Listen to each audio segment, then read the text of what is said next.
We've got big goals. We've got big ideas. How does one measure a person's impact on others and society?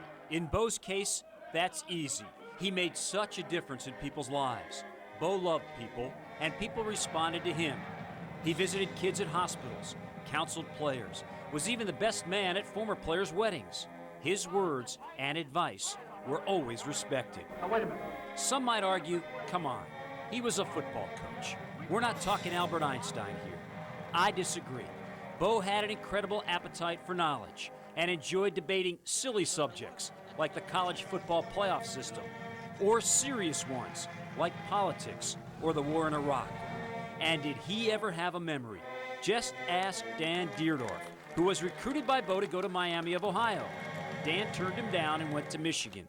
2 years later, Bo left Miami and became the Wolverines' coach.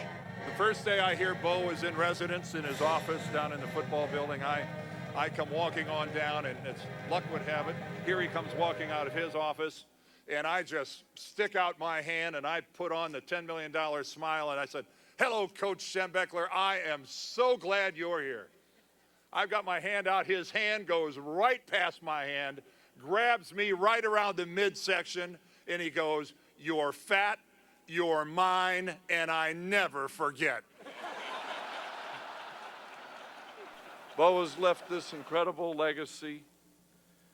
This incredible spirit of his will be here in this stadium every time a Michigan team ever plays here.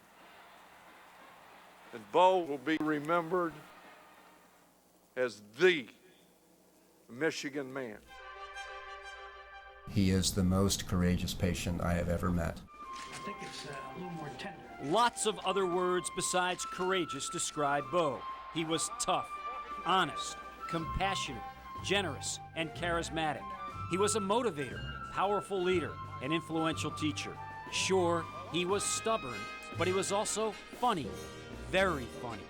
I got to witness that part of his personality firsthand. You are now a bobblehead. Well, I've been called a dumb head and an egghead, all of those heads, so you might as well have bobble. If you were a betting man, right, and you had to bet your condo in Florida on the outcome of this game, which team would you pick? I'd bet with my heart. I'm not even thinking. I'd bet for Michigan because I would never, ever underestimate their ability to beat somebody on Saturday afternoon. You know what bookies say about betting with your heart. I know. Not a good thing. Well, instead of your football brain here. That's all right. I got a condo to lose. You just gave my condo away.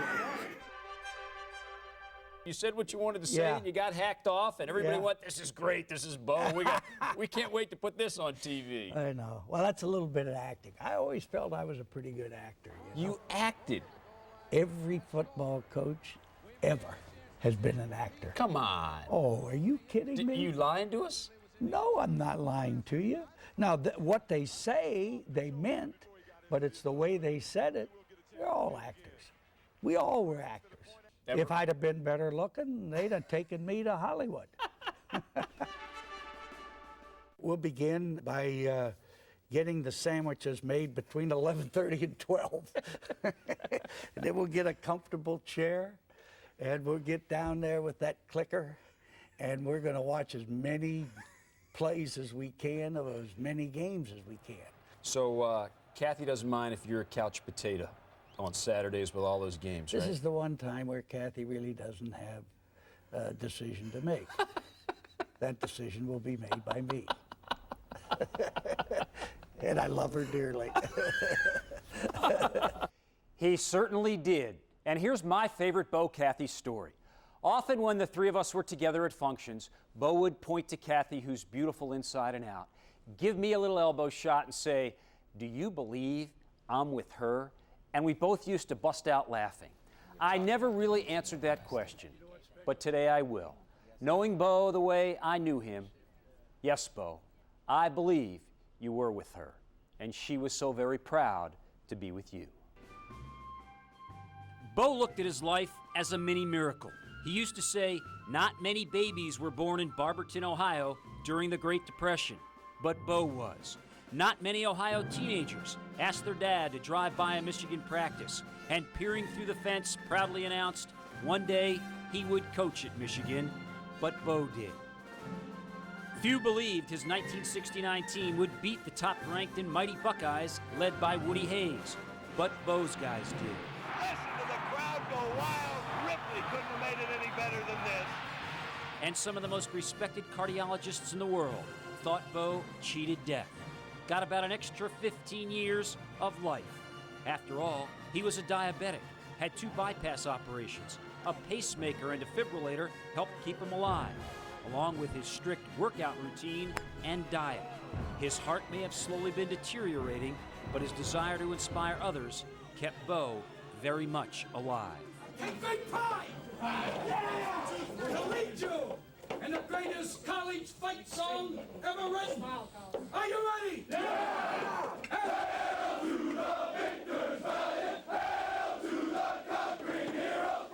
Hail to Michigan, the leaders and best! Bo Schembechler continually defied the odds. His love of football and highly principled regimen helped him become the greatest coach Michigan ever had. Proud of all of you. If you were part of his inner circle, he was also the best friend anyone could ever ask for.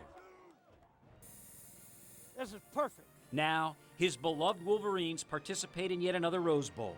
That's my spot right there. For the first time in decades, he won't coach in it, analyze it, or worry about the outcome. But it's a great opportunity for the Michigan team. But we all know he's watching it and barking at the TV from a front row seat in heaven. All I can say about him is I love that man.